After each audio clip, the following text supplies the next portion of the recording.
Good afternoon, everyone, and welcome. This is the plate final here at Huns Rugby Ranch in Austin, Texas at the 7th Annual Mary Graham All-Stars. Glad that you can join us here wherever you may be watching on this championship Sunday. Justin Simmons alongside Josh Kirkendall has this should be a really interesting match. Midwest White, one of the Thunderbirds squads that has made the trip here to Texas, going against Southwest Select, as Southwest very strong in their showing in the first half of yesterday's game, but struggled in the second half, but were able to hang on to get here to the plate final. And obviously the big thing that everybody's playing for here today is that opportunity to gain promotion to the cup competition for next year, as we'll have our first throw of the day out of the line out.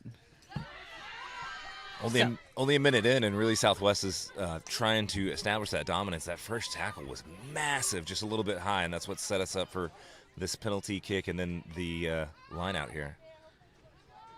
For all of you that are just tuning in for the first time, it's Southwest, who are in the maroon tops with the orange and black going from left to right. Midwest White, in this case, actually in the green with black going from right to left in this first half. It's taken off for the volley, and it's going to be a Brian down here on the near side as the spin going wide, and Midwest White in possession here. This is Bull. And then the ruck forming here as Midwest, the Thunderbirds with Konosbath trying to get this ball out. And now this was an issue for Southwest yesterday in the second matchup, was just not releasing when making these stoppages. But a mistake given right back by Midwest White. But they get right back out of it on a good advancement. And another easy ruck forming here. Trying to show solid hands down the line, breaking tackles. And a good tackle, though, from behind to take away what could have been a scoring situation. Josh, that might be coming from the side. Yeah, that's going to be the third penalty that Southwest has committed here just in these opening 3 minutes. They're definitely showing a lot of aggression right here at each breakdown with each tackle, and as we've seen, that might not be the best idea to go with when attacking these strong sides. But you know, both teams are coming out firing on all cylinders right now. This is already a great match, and we've just begun. And that's how it's kind of been all week, and just real high-intensity rugby. Kind of what was expected, and they have answered pretty much each and every match, have all the players here this weekend. As we get ready for the lineup, Midwest White just on the doorstep of the try line. Good play defensively there by Southwest, but it's still in the try zone as they try to work it out.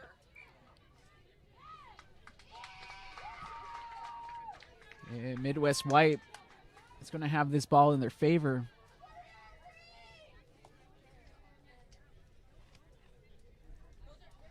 A little hard to see what happened there. The wind has kicked up considerably compared to our first two matches of the day. We've actually got a pretty consistent breeze that's blowing across the field today. That might have affected that line out there just a bit. So we'll have the same view that you all have at home for this scrum, as we have a very busy sideline for this championship plate final. Again, with promotion on the line, it's going to be taken on the far side with the pick. Looking, but another sure-handed tackle here by Southwest. In order to keep on going, they try to put it down the line again. Another terrific twisting tackle. Trying to get it wide. They don't have the numbers still. No tackle to be broken as the ruck now forms. And did we finally have the penalty? No, it will be going against Southwest. But the official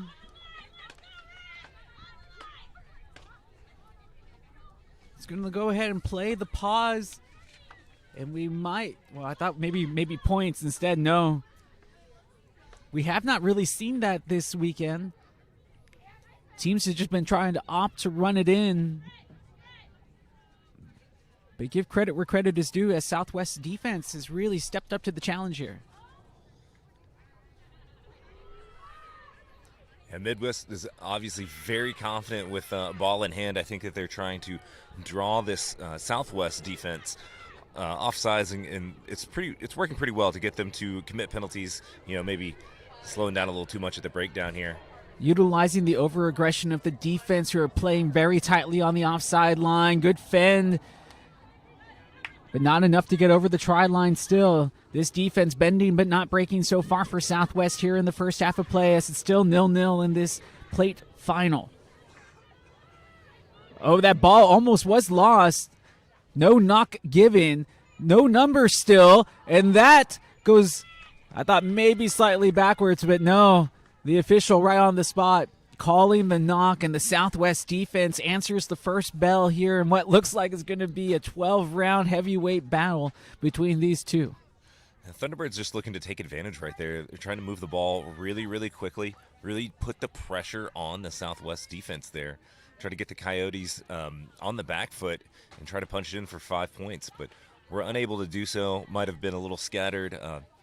I'd like to see them slow that down a little bit and move with some confidence, because once you're there within the 5 meters, like all the pressure is on the defense already. You don't have to add anything with any trickery or moving the ball too quickly.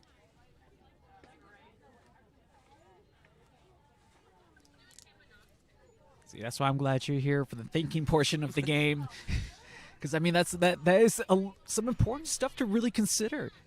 Despite still being pretty early on in this contest. On the line out, it was jetted right down the channel, easily controlled by Southwest. They're trying to set the tone for themselves offensively, and they get a big run there. But a sure-handed tackle eventually pulls down the ball carrier.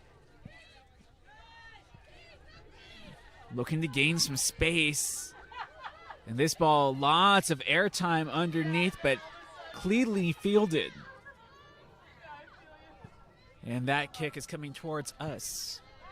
I was ready to protect the monitor at all costs, but instead it takes a good bounce into touch. And we'll have the throw from the outro spot. Yeah, that was an interesting little volley there, back and forth. Definitely neither team really electing to take and run there. It's interesting.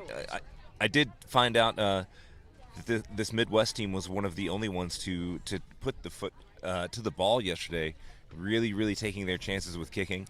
That one started out with Southwest, though. It really kind of caught the Mac 3 from Thunderbirds, just out of rhythm there, trying to exploit that space. But the wing was able to come by. Number 11 there, that was Brittany Salter-Sheridan, that was able to recover that kick and send that volley back. So Southwest's back with possession here, and you see just the determination on these rucks. Such powerful hitting. And I'm very impressed, Josh, because less than 24 hours rest coming back into this matchup and still bring the physicality like this is just kind of mesmerizing, honestly. There's going to be a penalty awarded to the Southwest there. Midwest committing their first penalty of the match.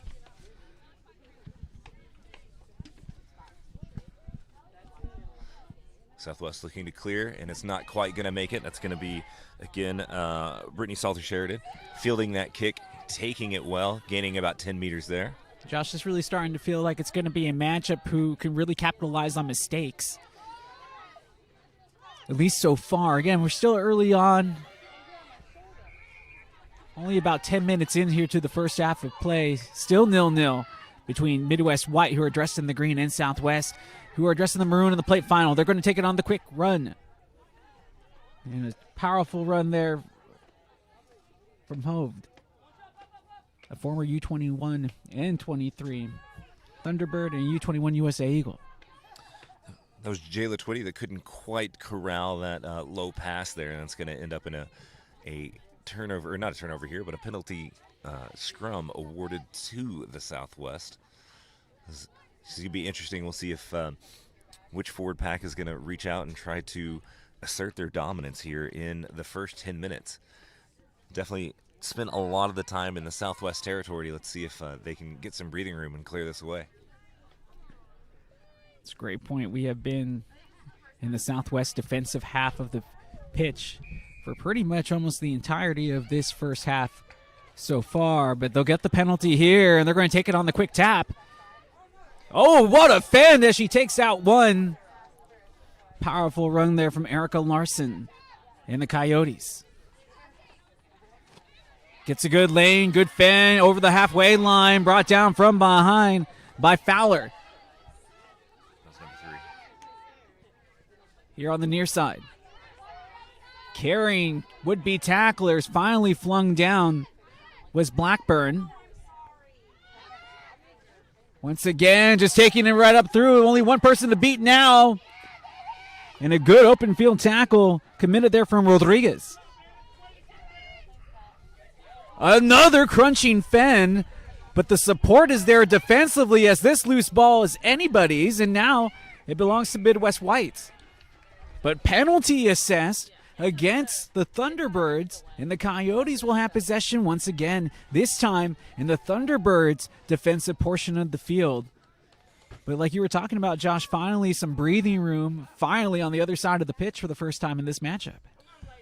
Yeah, I definitely mentioned that there was going to be they were looking for some breathing room, but it sounded like they just lit a fire there and were able to move the ball pretty much at will once they crossed that halfway mark of the pitch. Just lots of great runs, lots of powerful meters gained there through the middle of the field by the Southwest. Yeah, they were just mulching those meters as those fens were just planting would-be tacklers. Picked up and will be taken, but again held up. No high tackle call. It was just a jersey. Or maybe I spoke too soon. No, that was going to be... that was an issue yesterday late in the contest. But just not rolling away, not releasing. Good tackle. The support shows up late as we have the best view in the house now, right here on the midway line. Oh! Crunching hit, but safe as there was no contact all the way to the ground. It's going to end in an advantage to the Coyotes here. And that's going to come back to the knock-on right there. Yeah, that was a massive tackle just coming straight across. Lots of aggression here in this first 13 minutes here of this match. You know, this is the kind of rugby that you expect to see at this championship level. Again, a spot in the Cup tournament next year on the line for the winner of this match.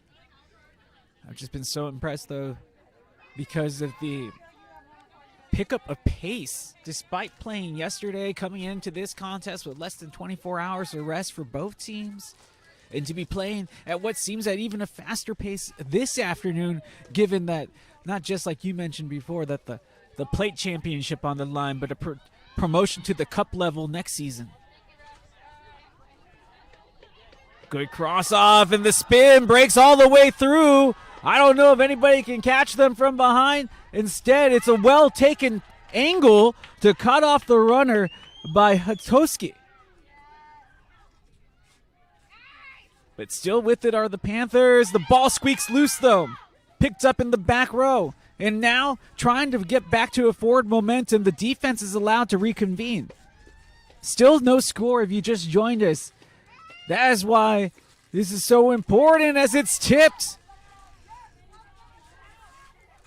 Somehow the Coyotes remain with possession, but they're going backwards here. And now as soon as I say that, they're able to break through at least the initial line and get forward. It looks like they're trying to slow down the pace of play here, trying to play it off with the feet.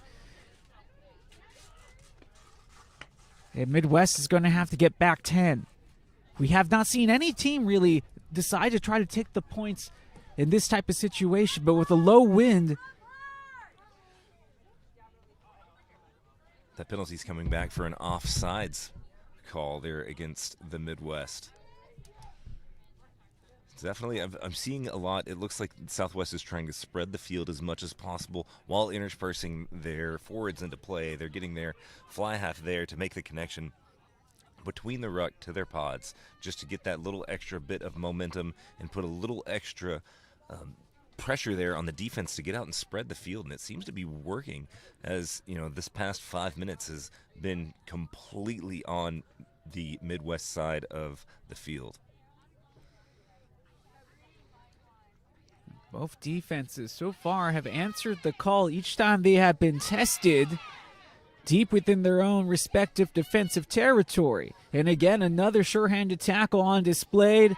The single leg almost gets the takedown, eventually twisting the ball carrier to the ground.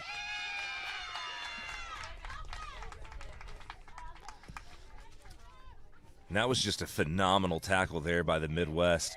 They were able to make the tackle and attempt the poach with a little lag and delay there in the support from Southwest. They were able to get the holding on penalty there. And then the ensuing kick doesn't quite find touch. Found back inside, and then the Southwest Coyotes were forced into touch by the Midwest defense. That will lead to the line out for Midwest after the ball carrier tackled into touch. Still no score. That's been the most, I think, 16 bananas minutes thing. Yeah. I figured we would at least have one by now. But the defense for both teams has been phenomenal so far in this game. And again, the most mesmerizing thing, just coming in with little to no rest and being able to bring another uptick in level of the physicality so far. You think that might be a reason, though, Josh? Right? We might be seeing maybe an abundance of mistakes for both of these teams that don't normally commit so many errors. I think that both of these teams, I don't know if they've played each other before, so they might be trying to test each other as best that they can. Definitely trying to put their first foot forward, maybe expend a little bit of that extra energy here in the first 20 minutes to maybe pay dividends on the defense here in the following 20 minutes or even into the second half. I know all of these athletes have played an entire game already. As we said, the Mary Graham All-Stars is a full game tournament. There's no full 40-minute halves, nothing short. These are all competitive matches.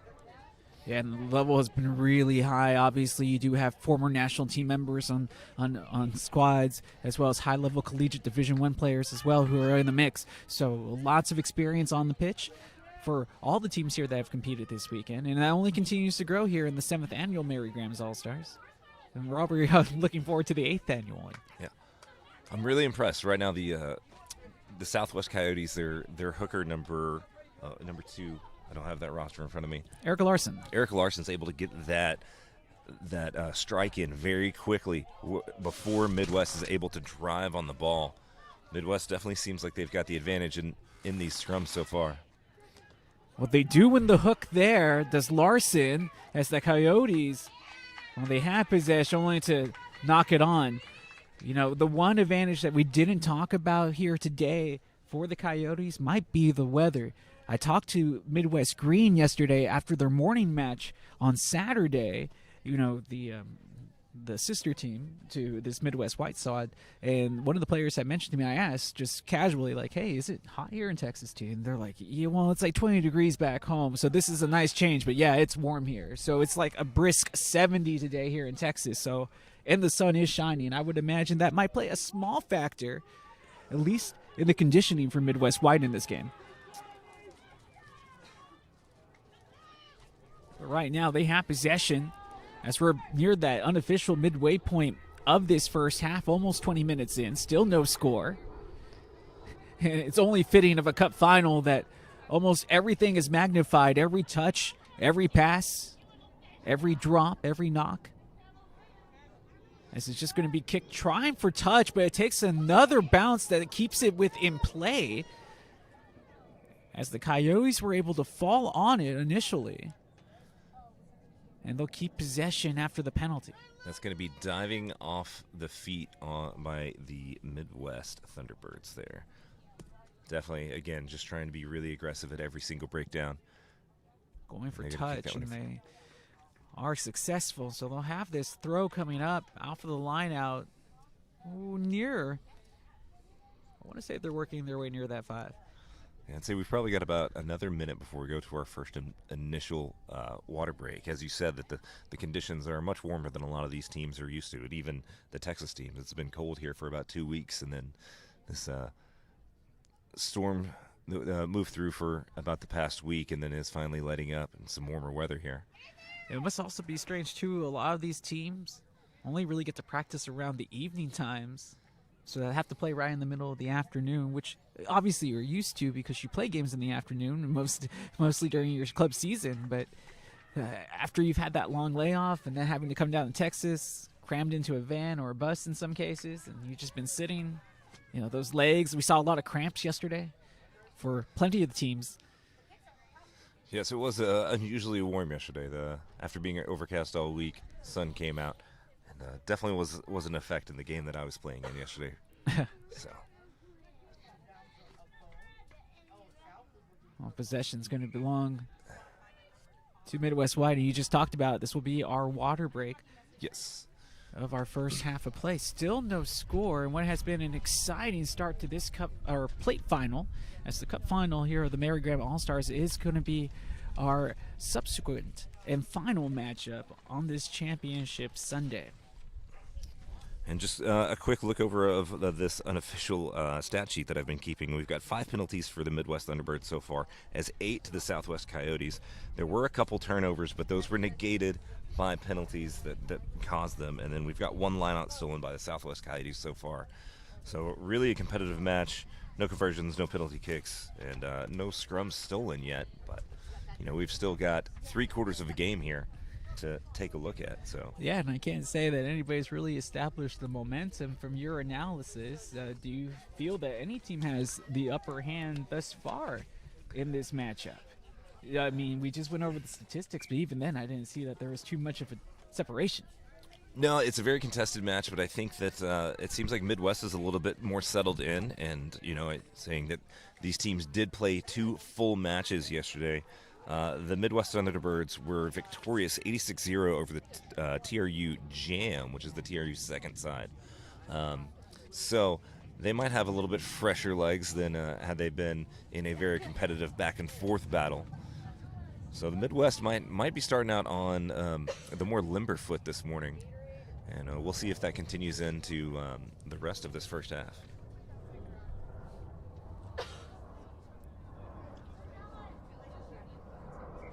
Of course, big thanks to all of you all that have tuned in with us. If you just joined us, no, that stoppage, no issues there, just all good reasons, just trying to make sure the players keep hydrated. It is a rather warm day, especially for a December, even in Texas. Yesterday, people were wearing jackets in the morning. Today, everybody in short sleeves and shorts.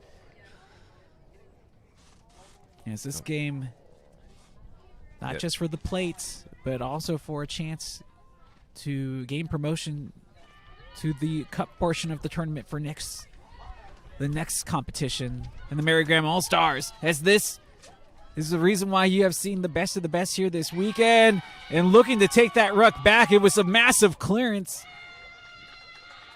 And it will belong to Midwest White as they will get the penalty. And running right up the middle, she finds the seam. Only one person to beat, and it's a picture-perfect open field tackle by Paley Brennan. Looks like that one's going to come back right there with that little just miscollection of the ball there. In case it wasn't quite apparent there on the replay, what happened was the Midwest player came and just did a massive clear out of that ruck, right? Mm-hmm. And then I think the Southwest Coyote there was trying to be a little bit cheeky. The ball carrier pulled that ball back under her body yet and was trying to keep anyone from noticing that it was still playable. But the referee definitely caught that one.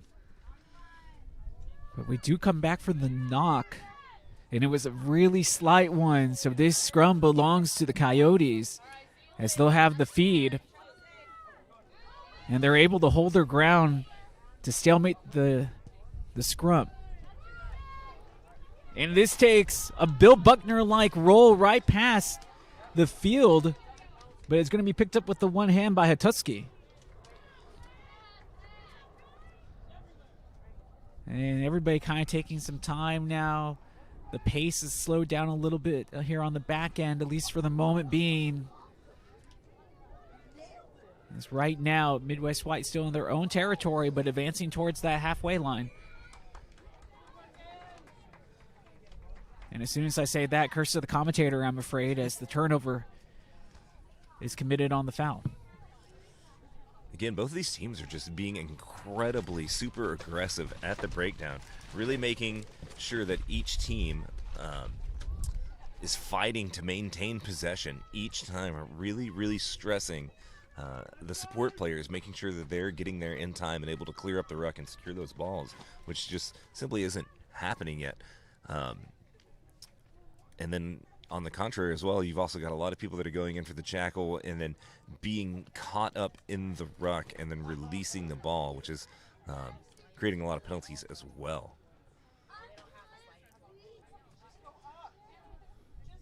So it works out on the line out. This could be our first maul. It looks like the maul is established. And finally, that maul is held up. And that was a good play there from the Coyotes. Got him some room deep in the territory of the opposition as the Thunderbirds are trying to make some sure-handed tackles, but this is not going to be easy. It's powering right through, being brought down around that 5.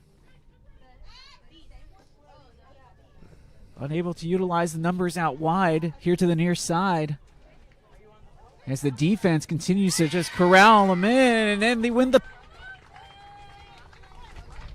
They tried to touch it down, but it was held up, trying to go over the try line. That's the thing I love most about this game, Josh, is that even when you're beaten all the way into your own try zone, that you're still able to thwart the opposition by keeping them from touching ground. It's definitely one of the unsung, unnoticed skills there within rugby, is just being in the right place at the right time and being able to just get that last second hand on the ball to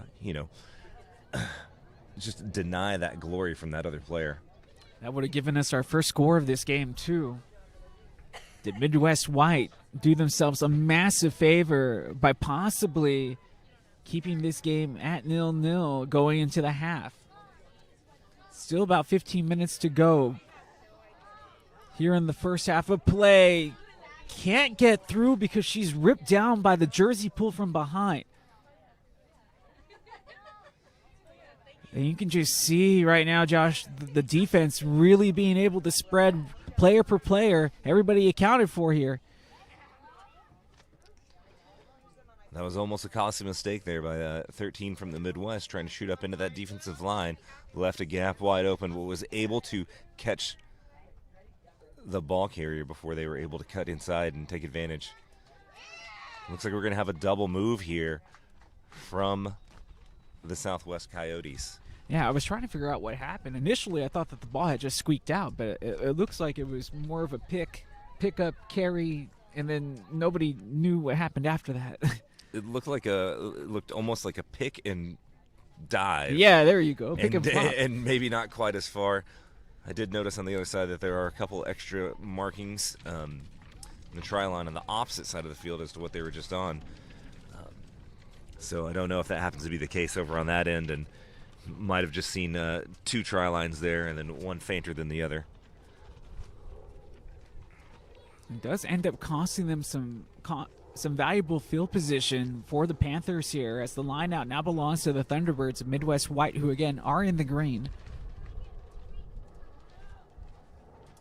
But the lineouts have been well played by the Panthers in this first half, both offensively and defensively, as they were able to bat back possession there. There's another massive fend.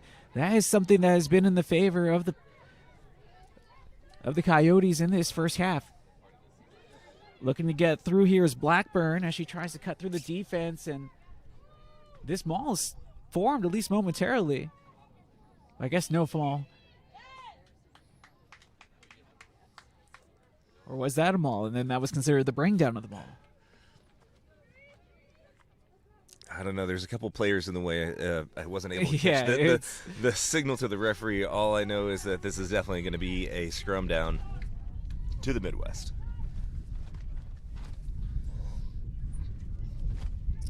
So penalty asserted to the Coyotes, the Thunderbirds with possession here, as it is still 0-0. Again, our clock is just the approximate time.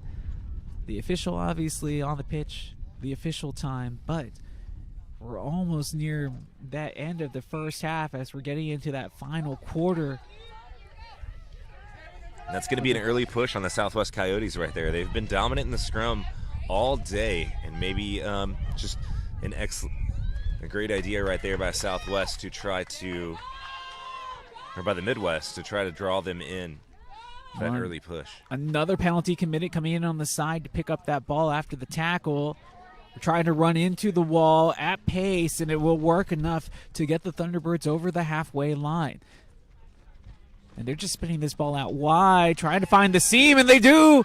This might be it. Instead, one person to beat it is another sure-handed breakdown at the back that's going to bring down Shannon Hatotsky. And just maybe trying to move the ball a little too quickly there out of that breakdown. Didn't quite get the ball into the hands of the fly half there. But Josh, you also mentioned earlier there nobody arriving there to help, and support's been late to arrive for both teams in this matchup. Oh, most definitely. I think this game is truly right now. It's battling right now at the breakdown. Both teams are really trying to get their hands in there. Both teams are trying to secure the ball. Both teams are trying to steal the ball. And I think that's been the major emphasis so far. But as we've seen, Midwest can strike out to perimeter pretty quickly. We'll see if that might culminate in a couple more points here in the next coming minutes. I still wonder if any team feels confident, especially with that wind swirling up, to take a kick, if that's what this game might come down to, as still sitting at 0-0. Off of the Swift, it'll be sent into the stands. Surprised nobody tried to catch that one. That was perfect, perfect height to catch instead of turn away, but to each their own. Yes. And mentioning the wind, it has picked up quite a bit here in the last 5 minutes and changed the directions. We've got probably about twice as much windage as we did at the beginning of this match, but it's definitely a constant breeze that would be blowing directly into the thrower's face at this particular lineout. And I'd be careful here because the Midwest has already lost 3 lineouts this game. And they almost lose another one, but it is retained as they were able to catch it on the bottom out, and Midwest still with possession. Even Tony Romo misses sometimes. I think he said it was like a 60-40 rate. No, I mean, you called it. It was taken away until it wasn't. Yeah. Well, unfortunately, as a Cowboys fan, Tony Romo missed a lot more while he was on the field and not commentating. And I thought that was going to be a penalty on the Coyotes, and it is. Well, they do have, I was going to say that they have the wind at their back for a kick, and now they're signaling for it. So after both teams' defense have been deemed too stingy to allow any tries to be scored here this far in the first half, we will give away for our first attempt at points from the spot. And while this kick is directly in line with the goalpost right here, just a great striking position. There is a strong wind that will be pushing from the kicker's left to their right. Basically almost directly in line with the camera angle here that you're seeing. I want to say this is Mary Keener from Columbus Women's Rugby, who's been the captain of the Thunderbirds. And a 3-time Mary Graham veteran to put them ahead. It's true.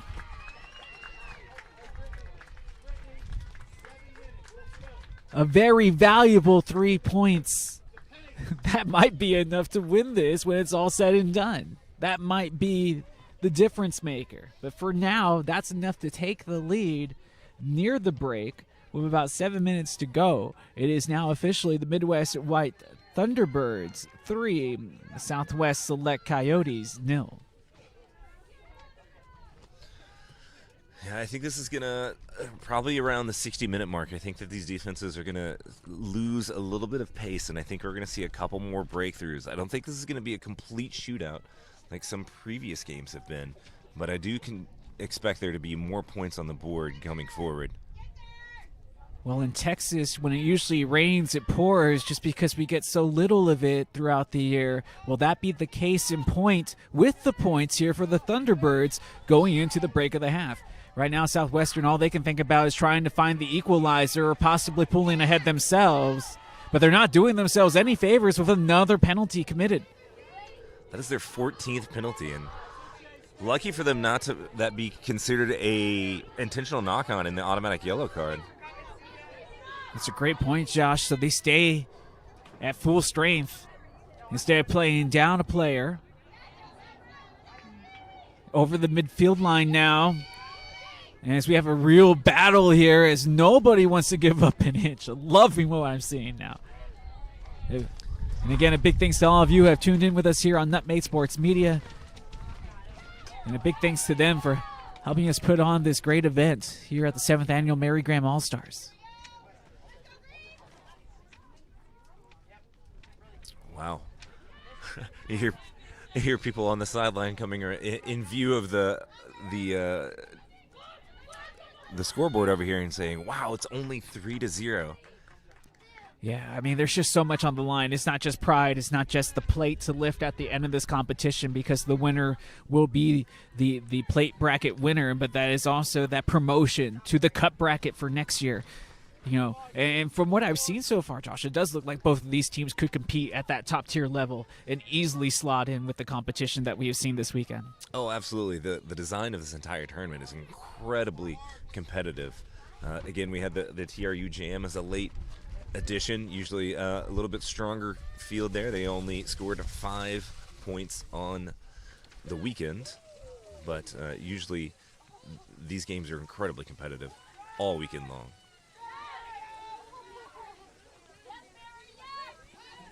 It's going to be a pick and go for the scrummy. Trying to find some room. Again, another open field tackle committed well, that time by Licari on Avalos. Avalos setting the ruck here. Instead, it's going to be taken by the 8, as that was Flores. And Flores crashing right through. Well, it looks like the Coyotes are going back to what worked for them to get to this point, and it's just blunt force trauma as they continue to run right at the defense here. But they have to have the ball to do so, and they weren't able to secure as they were trying to spin wide. That's a costly turnover for the Coyotes as they were looking to try to answer back after giving up the 3. Penalties have not done them any favors. Oh, almost unsure-handed there. Instead, able to corral it eventually and get back those meters of which where the ball came from was Bull. And you can hear her teammates say, hit that hole just to get a couple of meters there. Coyote players need to roll away as they're slow to get up. This ball lost as it's tumbling towards the touchline, and that was a crunching smack to lay it down. Definitely going to get busted for not wrapping on that tackle right there. That was a huge hit, unfortunately. Saw that one coming from a mile away. Yeah. It was an easy call to make. I'd like to go back and point out that that was the first legal turnover that has been won in this entire competition. We've got 14 penalties to the Southwest Coyotes, to the Midwest having 7. Most of them coming at the breakdown. All of them competing so strongly. Each breakdown. Looks like we're going to have a bit of a chat with the AR and the referee as to maybe the severity of that penalty. Well, you could hear Ellie Long's teammate asking her how she was after she went to the back of her head, kind of touched it after getting smacked just moments ago, blindsided at that. But we have 2 players down currently here for the Coyotes as Jasmine Pfeiffer slow to get up here, and before her, I want to say that was Avalos. No, I am mistaken. That was Turner, who was slow to get up, but she looks to be okay now. It looks like both players are okay and able to continue to compete here in the first half. Now, the clock did stop for that injury for the official. Obviously, our time continues on, so while we look like we're probably about 8 minutes out, 3 minutes out, I would assume we have about 5 minutes to go, and that was another self-inflicted mistake This time, not a penalty, but an error as it was touched on the way out of play. Did wonder whether focus would be an issue for both teams here after playing yesterday and being a very physical matchup here in the first half. But the lineouts have still gone in favor of the Panthers, but they ended up knocking that around. No, it said there was a foul, and they're going to take it back 10 here on the penalty. Are they going to, and I was going to say, are they going to try for points again, but maybe the distance too great. Oh, I don't know. I'd take that kick right here with the wind kicking up. That's perfect. But you know what? 5 points is more than 3, and that's what I would say go for. It looks like the signal for that was a high tackle coming off of that previous line out. Okay. Yeah, I didn't. There's so much chaos going on sometimes that I miss those little intricate things. Yeah, and there's the occasional, trainer or referee staff that happens to, walk between us and our line of sight. Obviously, their jobs are a little bit more important than ours, considering player safety and things of that nature. Taking it off of the tip, able to break through, still trying to power her way through is Hovid. And it's in. They dot down the try. I think the Coyotes are trying to say that they held the ball up. I don't think that argument is going to hold any weights here, though. Good effort, but even a better finish on the takedown for Grace Hove from the Twin City Amazons. The U23 Thunderbird and U21 USA Eagle getting the 5. And you just said it, Josh. It was like, man, maybe kick, but 5 is worth more than 3, and they made sure they got them all. Hey, I might have played in the front row for a long time, but I can do that math.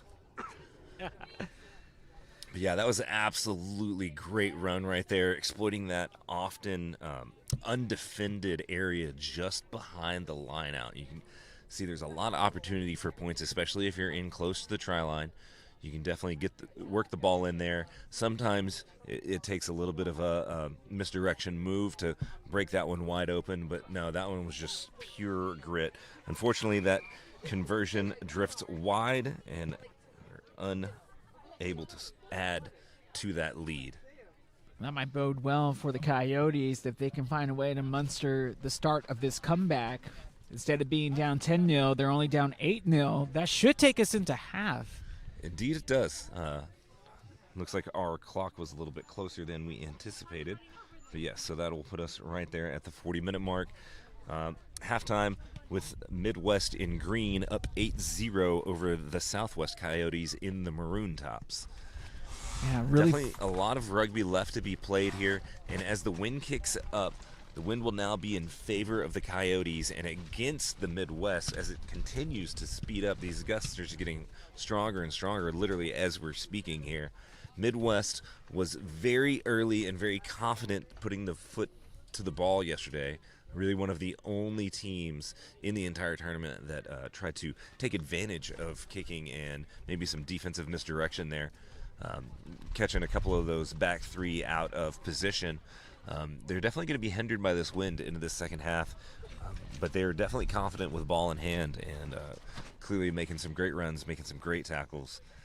And they're able to push the Coyotes a little bit in their scrums. You'll notice when the Coyotes have the ball put in, they're able to get it away, but Midwest is definitely driving on them. And anytime that the Midwest is putting into their own scrum, that it doesn't move at all. They're confident they get the ball back and just sit with those cleats dug in and are able to get clean ball away for their number 9. And you can see right now as some of the teammates for the Coyotes are walking back to their huddle. A little bit of frustration right now as they're trying to figure out a way back into this game.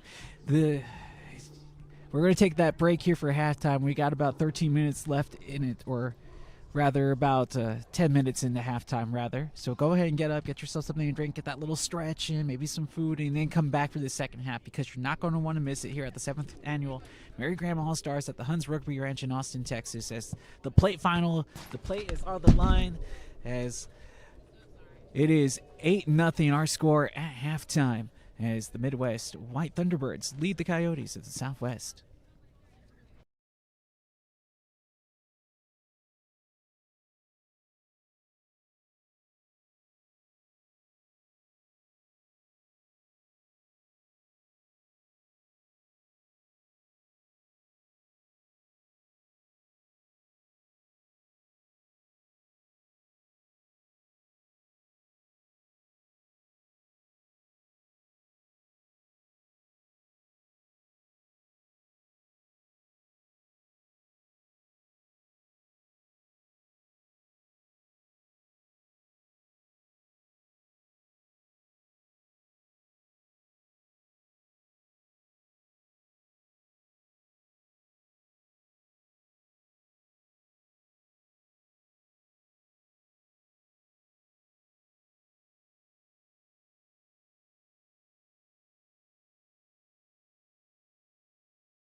And we are back for the second half of this TRU Mary Graham All-Star Tournament Plate Championship Final. We've got the Midwest Thunderbirds kicking off left to right to the Southwest Coyotes. Currently, the Midwest Thunderbirds are leading 8-0 as indicated there on our scoreboard.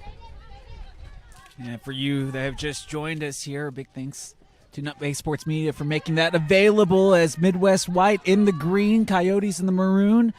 Midwest White actually working against the wind in this second half, going left to right as the wind has picked up throughout halftime, and it looks like it might be a factor going forward in the rest of this plate final.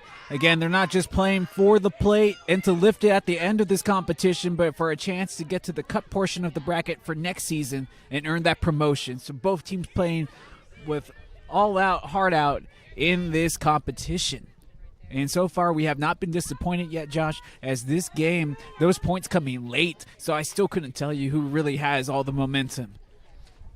Obviously, the lead does reside with the team from the Midwest. Yes, Midwest is definitely moving the ball confidently right now, trying to. Looks like we've got an injured player here. We're probably going to have some time off for the referee. But it appears as though the Midwest definitely in the driver's seat thus far, able to move the ball, testing that stout Southwest defense so far. We had a massive run by number 1, Allie Bull. She's the captain of Detroit Rugby and also Captain John Hopkins at her time in the university. Yeah, it's just amazing the talent that we have on hand with all these squads. Just so much experience at the collegiate and then division club level. And as well, some of these players having national team experience as well. Yes, much to the chagrin of my teammates that I played with yesterday. Not for them to take it personally, but I did say it will be a relief to be able to watch some good rugby today as opposed to what my personal club put down on the field yesterday.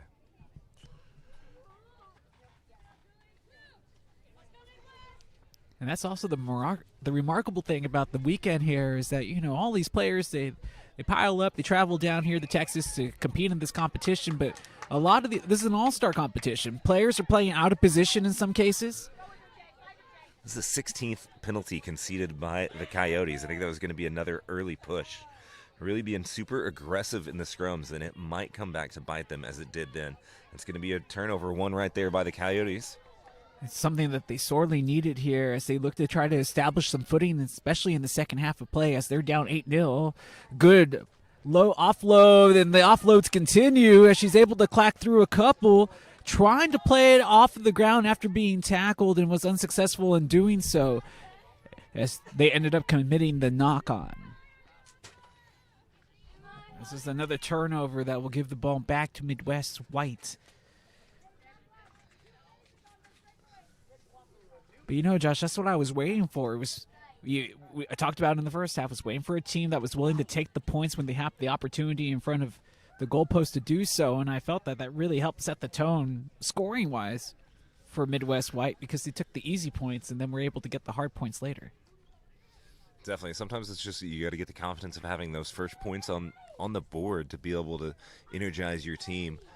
You see, we got the Detroit number 13 there, Naira Fowler from the Midwest, getting a shout out in the chat over here on our stream here on YouTube.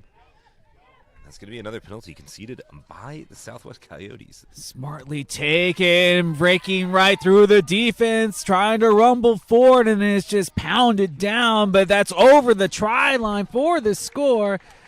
I believe that was Tori Geddes. Indeed it was. Her home team is Fort Wayne. She's got 8+ years played here. 8+ years of rugby playing, and she was a USA Rugby Junior All-American, played at the University of Notre Dame. Really appreciate the extra effort that a lot of these teams go to put together their bios here that they submit with their rosters, because we're able to share these interesting little tidbits here and there, add a little bit more color and detail to these broadcasts here. So just a quick question for you. What would you be saying if you were in this Southwest Coyote circle over here as they're discussing as this kick is taken? Well, first thing, if I was going to put my analysis hat on, it would just be like, well, we might be down, but we're not out. There's still plenty of time to be had as we're early on in this first half of play. And obviously, a 12-0 lead isn't anything that's insurmountable, at least at this juncture. Even if they do hit the conversion at 14-0, it's still not unheard of to be able to make a comeback from that. That was a good kick, but it was a little wide of the mark, keeping it at 12-0.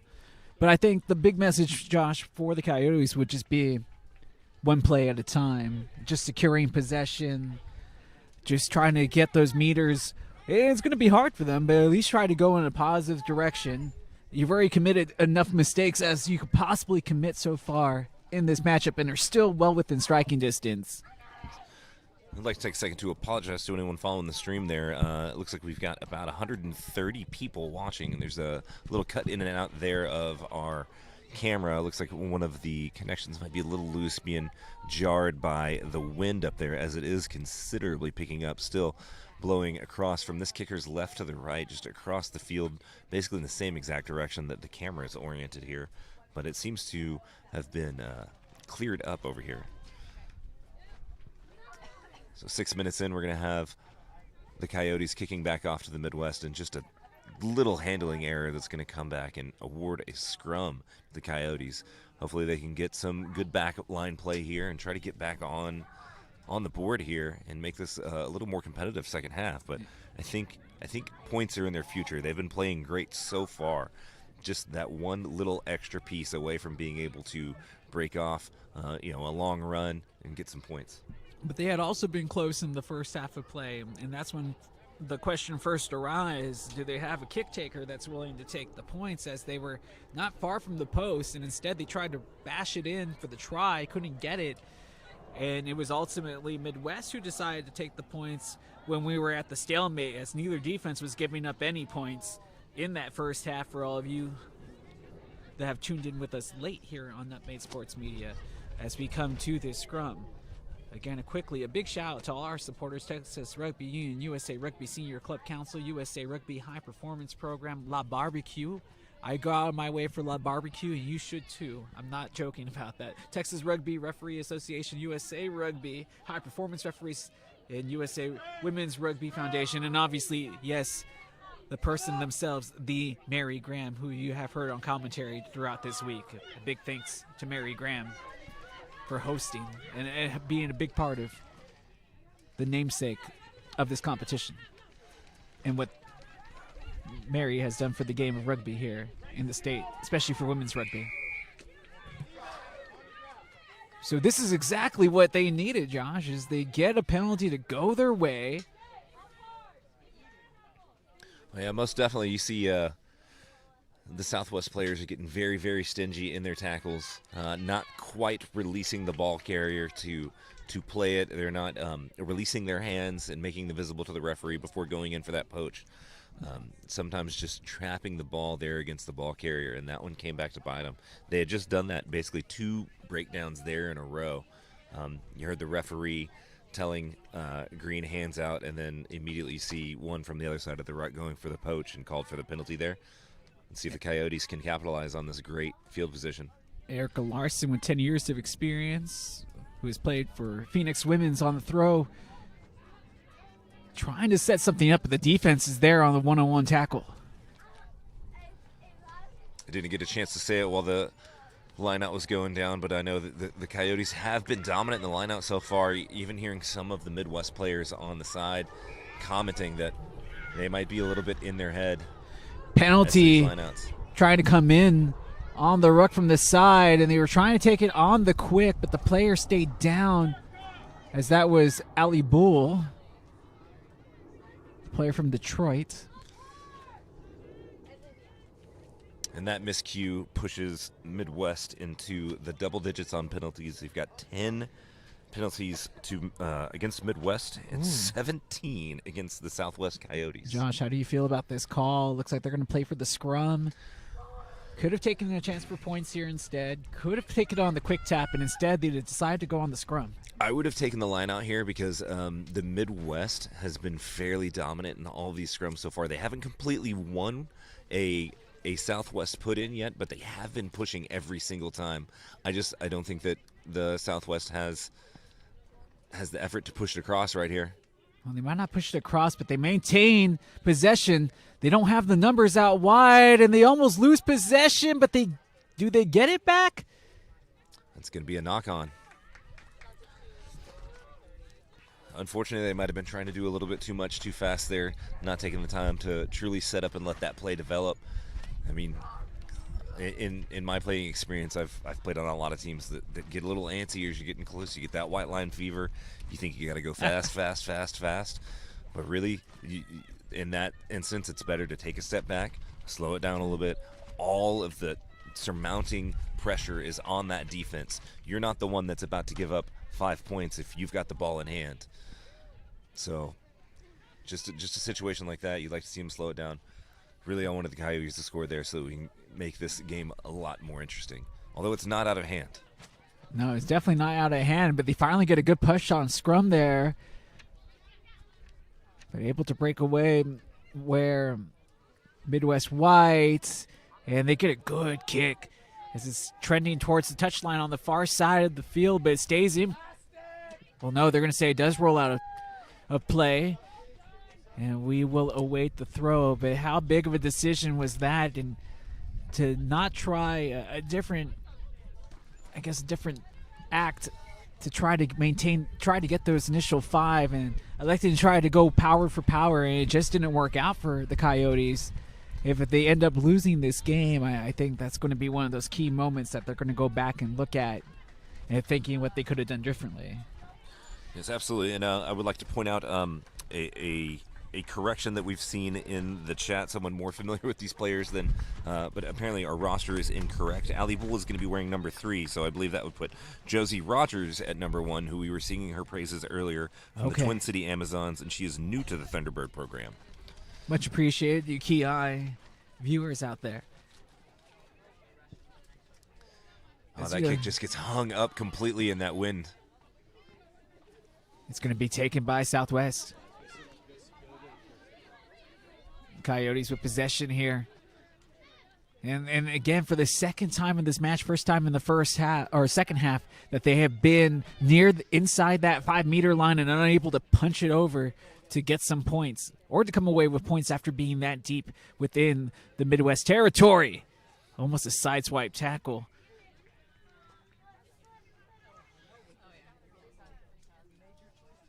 And changes will continue here for both teams. Yes, and it looks like we've got Josie Rogers has been subbed out, getting a little tension over here at the athletic training table. Looked like she might have just been rolled up on during that exchange that led to the penalty there when the Coyotes were knocking on the door at the try line. We're about 10 minutes through this second half of play. It's a 12-0 lead for Midwest White in this plate final. They had their first line out in their possession only to lose it on the pickup as the ball was pinballing around. We'll bring it back to the spot of the knock, and we'll have the scrum down. So this scrum is going to go back to the Coyotes. Looks like they are trying to put that pressure back on to the Midwest right now. Definitely doing a lot of work in the Midwest's territory. You know, Josh, the one thing we haven't really been able to see from either team, and it's probably because of the wind now, is that neither team has really been able to get the ball wide. It's moved in small spurts, but nobody's really been able to switch the pitch. Yeah, unfortunately, a lot of these, the collect and throw motion has been slowed down a little bit. I think there's that volatility of the wind and those passes not being as clean as they usually are, adding to it there. And we're going to have collapsing the scrum, looks like, called on the Midwest there. It'll be their 11th penalty of the day. Yeah, you start to wonder, even with the breeze, which is nice for us Texans, maybe for the Midwesterners, it might still be a little warm to their liking here at this juncture of the season in Texas. probably about 40 degrees warmer out here today than you said that they were expecting back home. Basically, from what I heard with the players from yesterday who were playing with the Midwest Green side, just that, they left like 20-degree weather, that it was warm yesterday, and it was cooler yesterday than it is today, so maybe that could play a factor in favor of Southwest here down the stretch of this second half. As, again, both teams coming in with less than 24 hours of rest in what has been another extremely physical matchup. But nothing really offensively has been working for the Coyotes. The defense has done really well for Midwest so far, but now the Coyotes, as soon as I say that, starting to pick up a little steam here. And as soon as I say that, a little curse of the commentator almost. Yeah, unfortunately.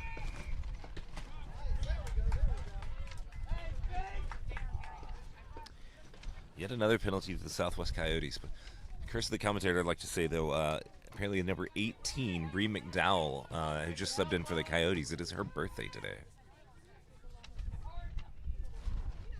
On the carry, good offloads here, but the defense quickly able to rearrange. As we're working our way back towards the midway points. It is almost intercepted, but it will be knocked on the interception. Oh, man, I really got to call into question that pass right there. She made eye contact directly with the blitzing defender. Still decided to let that ball go. That's one you want to take back and you just want to hold on to. Luckily, defender had a little bit too much steam coming in and was unable to corral that pass, resulting in the knock-on. And Julie No had her hands right on it. I'm thinking probably unexpected as it was thrown right at them. Oh, absolutely. And you see Jayla Twitty, the J train, setting up for this scrum here.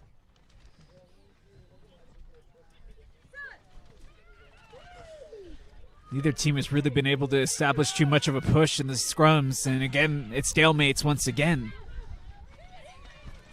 Over on the far side. Trying to find the seam and going right into the fray. Finally brought down.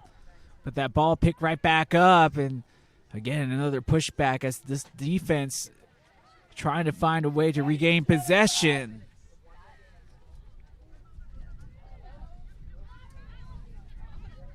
The pass here coming back towards the middle of the field.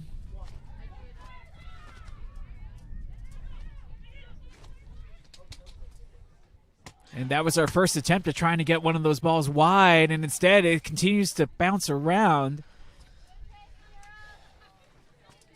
Unfortunately, I think that one got hung up in the wind a little bit there too. It's just this wind is causing a massive issue, especially with these balls. Perfect timing. Yeah, and it kicks up right as I'm saying that. These passes coming from the far side toward the viewing angle here, they're really, really hard right now. Man, if you can just give me the lottery numbers, too, for this coming week, I'd be in business now if you could just manifest that with the win, too. I'll see what I can do, my friend. Now, even some of the trophies being blown around over here on the sideline. It's getting kind of crazy. One is a gigantic plaque, so it catches a lot of wind. The aerodynamics less than ideal for a windy day for the plates, but excited to have an actual plate, excited to have an actual cup this year. It's always nice to lift the actual silverware at the end of the tournament. And again, not more than that just on the line here in the plate competition. It's also promotion to the cup competition for what we look forward to, what would be the 8th annual Mary Graham All-Stars. On the feed, off of the scrum, the Coyotes, they lose it in the scrum, though, as it was hooked away by Twitty Ayet. And now on the run, good offload, only one person to beat. Do they have the angle? Yes, they do. The tackler able to corral the ball carrier, nicely executed as Satoshi couldn't break free. But now Midwest deep into the territory offensively as the Coyotes are trying to defend. There's one fend, a second one not to be had, but the possession remains here with Midwest.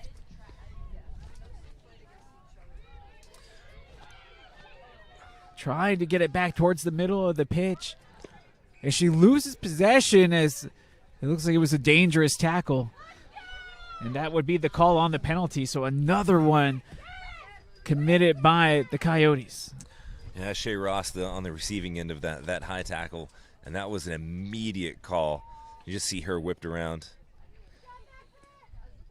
More changes to be had for the Thunderbirds at the next stoppage. Oh, wow. Unfortunately, right there, the Midwest player just keeps the ball, tries to knock it back into play, but the only other player there was from the Southwest Coyotes, able to kick the ball forward and now pin the Midwest deep in their own territory. And this is exactly what the Coyotes needed, a mistake committed by Midwest, and now an opportunity to try to come back, only to lose that field position that they had gained. Unfortunately, just the opposite of a 50-22. That was a 22-50 kick right there, but definitely able to get themselves out of hot water. I'd like to go back a couple phases to this previous knock-on that was committed by number 8, Grace Hovd, and then the exact ensuing scrum. She, with the 8 pick and take, ran for about 40 meters, had the steel in her heart, maybe trying to make up for that little misdirection, was able to really jumpstart what was almost an easy try there for Midwest to put them over the top to 17-0, but unfortunately the Coyotes able to flip that one around. And it looks like we're going to go into our 60-minute water break period here. Like we said, it is quite a bit warmer than a lot of these teams are used to at this time of year. Definitely taking player safety into account, making sure there was a lot of athletes that went down with cramps yesterday, trying to prevent that from happening today. That pickle juice, it never really does taste good. And you hear some players need some sugar right now as well, just trying to get all the levels correct. Because I think we're in for a slugfest here for the final 20 minutes. Players are beaten and bruised, tired, trying to keep focus as this game's still not out of reach for the Coyotes. While we're in this break, real quick, just big shout out to our supporters once again: Texas Rugby Union, USA Rugby Senior Club Council, USA Rugby High Performance Program, as Martha Danes is in attendance as a scout. La Barbecue, obviously, once again. Very LGBTQ friendly. Barbecue's joint here in Austin, one of the best tasting as well. So I strongly recommend it if you are in the capital city to stop by La Barbecue. Texas Rugby Referee Association, USA Rugby High Performance Referees. Of course, our friends here at Nutmeg Sports Media for putting this on and getting it out to all of you that are tuned in with us here on YouTube. USA Women's Rugby, and of course, the Mary Graham, who you heard on commentary yesterday. Yeah, it's been a great tournament so far. Quite a few more competitive games than last year. Fortunately, the TRU Jam as a late entrance, not quite as competitive as some of these other teams, but really high level of skill and rugby being played all weekend. Even watching the TRU Jam lose a previous match earlier this morning about 9 a.m., they were competitive until the very end. No one gave up, no one quit. It was a really great match to watch. Definitely one of the pluses of this year has been the weather. Last year, it was awfully cold, like icy cold.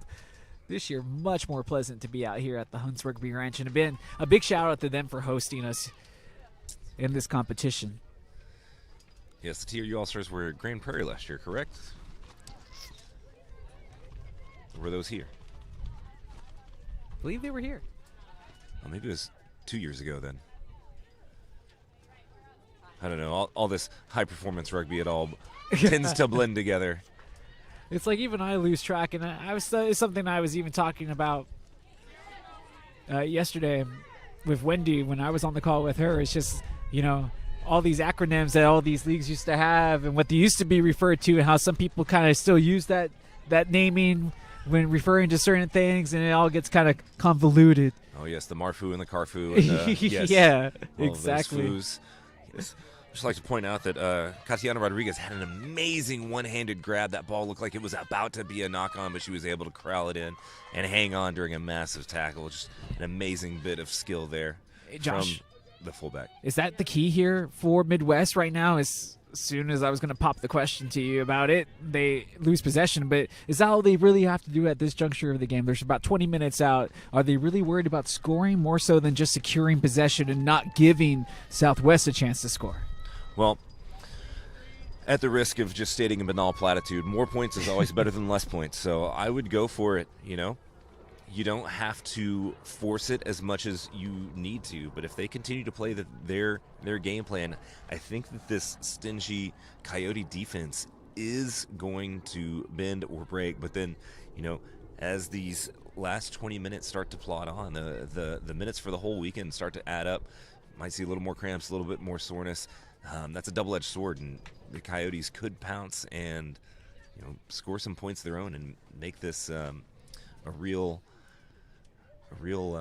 competitive match here at the end. Well, the reason I raised that question is because my thought is that you don't want to leave yourself susceptible to a counterattack by mistake if you're the Thunderbirds, but right now the offense has clearly been the issue for the Coyotes as they have been unable to garner any points. Not saying they haven't been close, but it does kind of go back to when they were within that 5 meters and they probably could have taken the kick and instead or another avenue and instead tried to go force on force, power with power, and couldn't touch the ball over after utilizing the scrum.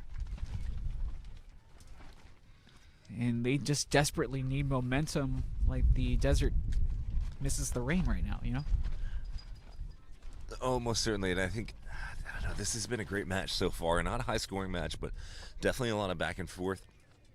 A lot of consistent play. These teams have a lot of turnovers right here they kind of tend to stay in the same area, and that throw in there was just caught by the wind and sailed a little bit, but the Coyotes able to hang on. Yeah, Coyotes have been strong in the lineouts in this contest, but they remain down 12-0 as they are on the offensive, and it's almost intercepted as she tried to jump the route. Good jump, just couldn't haul it in. As that defense, once again, for Midwest White, being unfazed by these attempts from the Coyotes to score. As right now they are pitching the shutout, 12-0. Maybe a little too aggressive there as now the penalty committed and having to back up. It's going to be the 13th penalty by the Midwest Thunderbirds so far.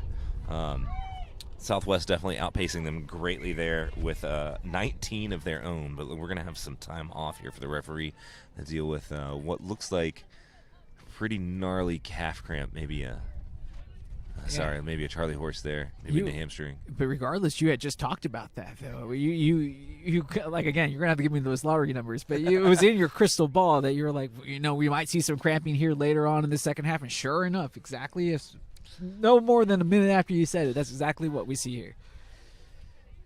And that is slowing down the momentum of this game, and I do think that's a detriment for the Coyotes who are behind, because it really the momentum really was starting to kind of shift their way right now. And now this stoppage, I think, kind of gives everybody a chance to reset, and they lose a little of that momentum. All right, we'll restart our clock here, and we're going to have I don't think they're going to go for the clearing kick based on where they are. They're going to just tap and go with this one, get it out. Oh, and once again, even from the penalty there, you see a lot of a back receiver in between the 9 and the forward pod. They're trying to get away from that heavily guarded area right around the ruck and try to penetrate this soft spot there just a little bit further out in the defense. Where they had some real success yesterday was just running right at the defense. Nothing pretty, just crunching. That's something that they kind of backed away from here later on in this game, have the Coyotes. They've been trying to get this ball out wide and exploit some of those pods, some of those natural holes that start to pick up, but that has not been the case. No, and it's an interesting proposition here with the offensive attack that the Coyotes are running right here. I definitely think you tend to have those forwards that bunch up in the middle of the field, and then if you try to spread those pods out just a little further, you might get a mismatch with the undersized back against a big lumbering forward, and you usually break the line there. And then if you've got like some good support there with you, just a quick offload, and then you can take a 5-meter gain and turn it into 20 very quickly. And that's another issue now that you even say that. It's just like there haven't been enough broken lines in this game as that pass almost offline luckily takes the bounce in favor of the Coyotes as they are desperately searching for a score in this contest. Down 12-0 as the time continues to tick away as we are on the back end of this second half. They get it to their speedster here down the near sideline, and they are pulled down from behind, and they are pulled into touch. And it might have been just a shoestring that ended up into the out-of-play area.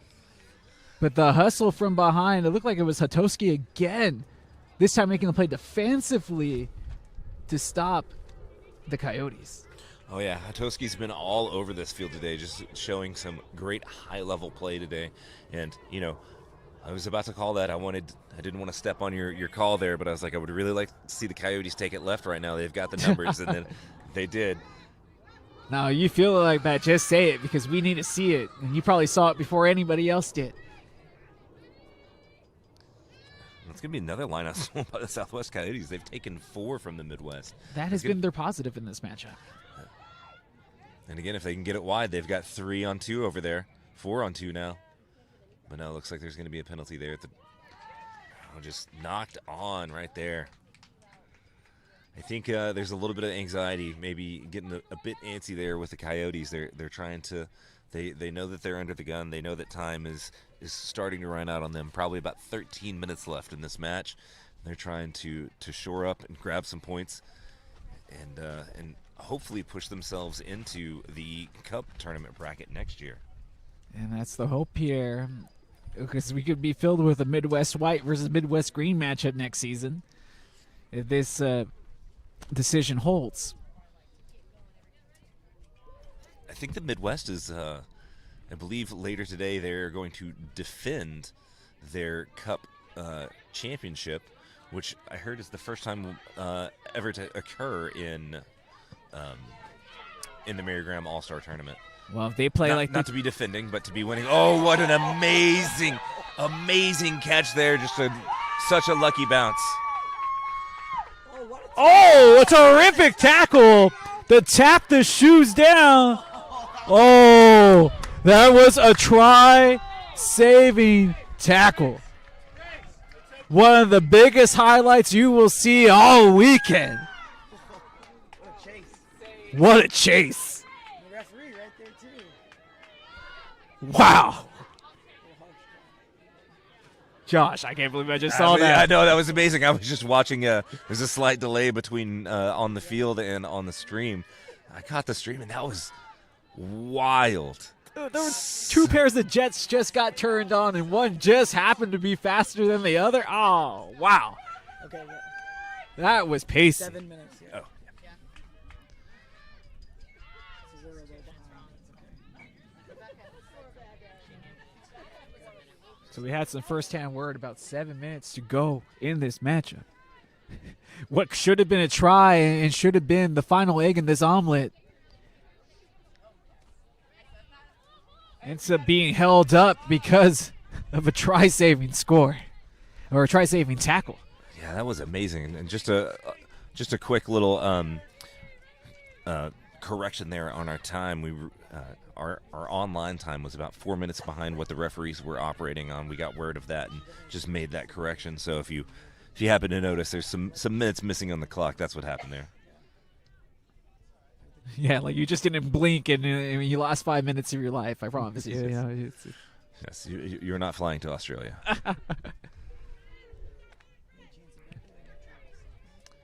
Coyotes able to rebound here and able to maintain that scrum there. Oh, Well, they had possession, did the Coyotes, and it looks like they still do. So the try-saving tackle results in possession for the Coyotes. I mean, we talked about how good Midwest defense has been. Yes, they've given up a couple of tries, but, I mean, this Coyote defense just as solid. yeah, that was just an amazing turn of events right there. I think both of these defenses are starting to really buckle down. There's not the gaps and the holes that I anticipated there being, this late in the match. I figured, we've only had that one large break, not a lot of not a lot of runs that have been going over 20 meters. Yeah. And when they have been, they've been contested the whole time. They've been, carrying a defender, or whether it be a big fend or anything like that. There just hasn't been a big mismatch thus far. Really competitive teams, really on the same level. This is just a great match to be enjoying this Sunday afternoon.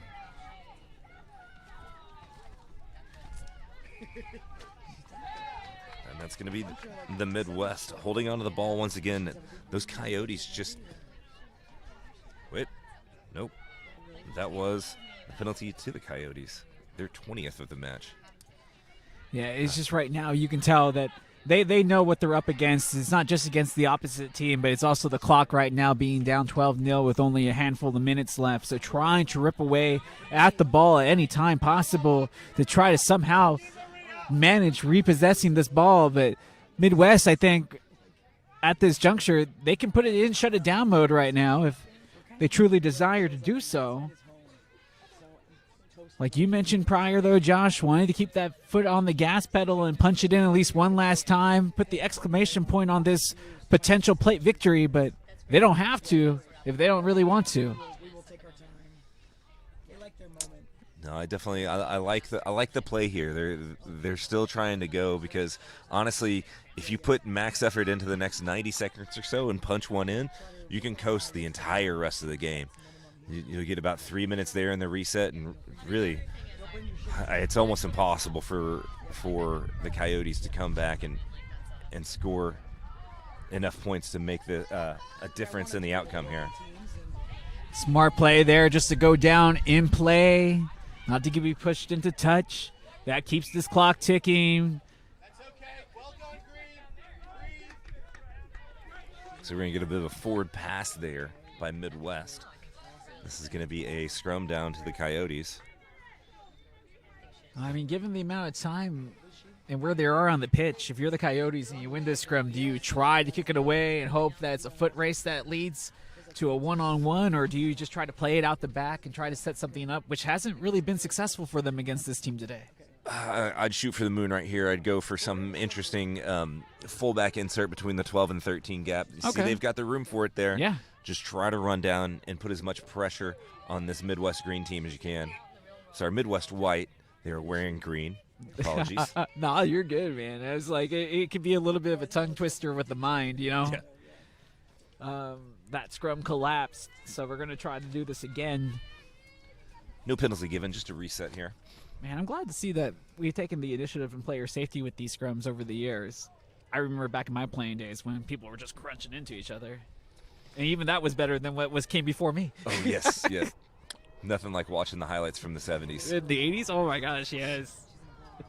I always wondered why people had that stereotype of rugby players. Then I truly understood. Oh, yes. And this is going to be quickly out wide. Oh, and they do boot it away. Oh, and I don't think Midwest Green was ready for this, as they only have one player back, and their fly is going to have to outrun a pack that's chasing them and smartly put it into touch.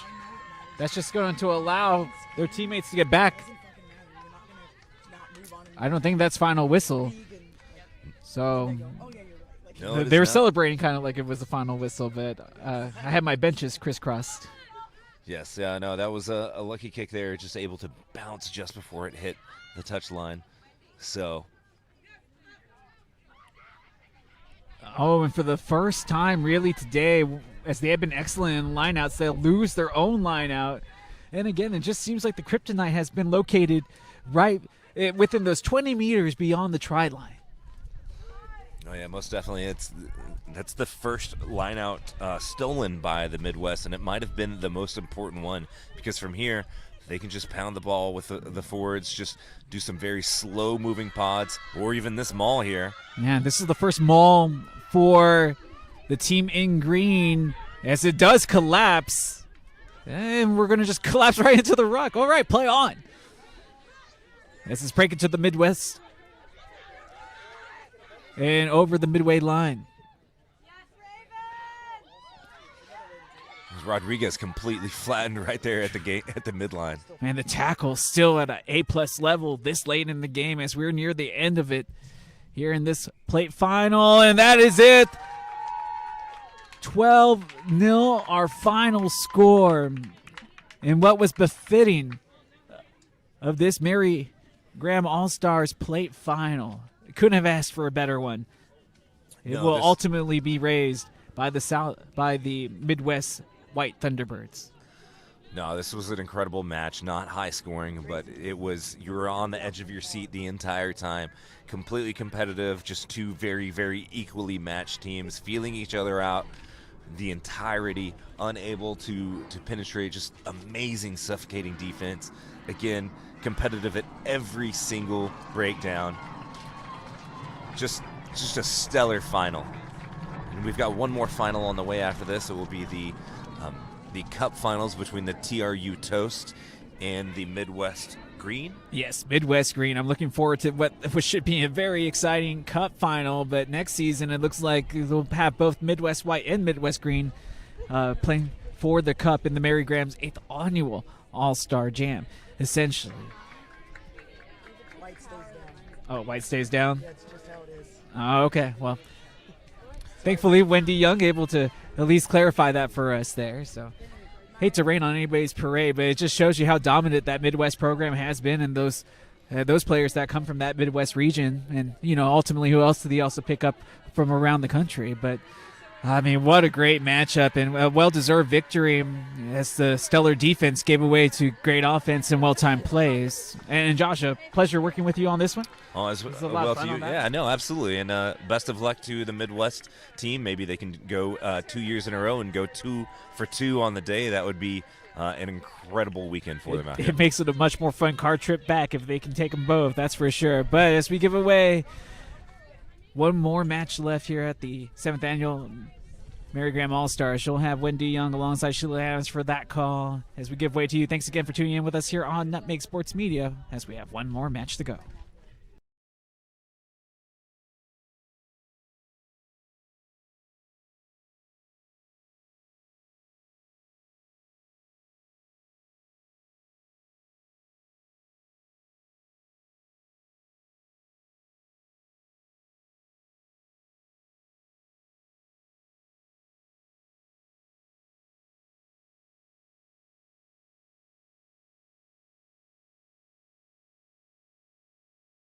So this is who the tournament is named after. This is Mary Graham. She lives.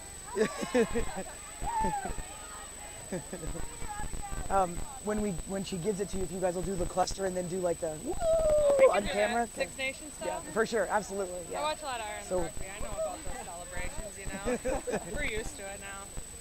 Well, I'm here with the Midwest White team who has just won the plate championship for the 2023 Mary Graham All-Stars. And we have Mary Graham here. We're very excited. Mary Graham's going to give the plate who we've named this tournament after. If you don't know about Mary Graham, I'll just take a second. She and Dustin George started high performance, all of this in 2001 or 2. They started with an under 23 program, and it was Texas and Colorado, and then it grew from there. The senior program grew from that. That's why we're here. So we want to thank Mary Graham. She's a big supporter of the tournament. She also gives money to the tournament, so Mary's awesome. But congratulations to the Midwest White. Thank you, thank you.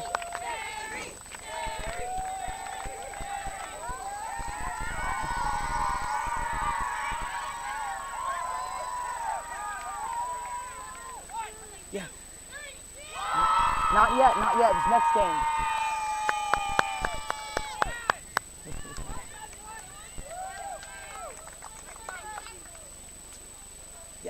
We're done. So we got next. You'll do this one next, okay? Okay, hold on. I got to get ready. You can do it with Mama.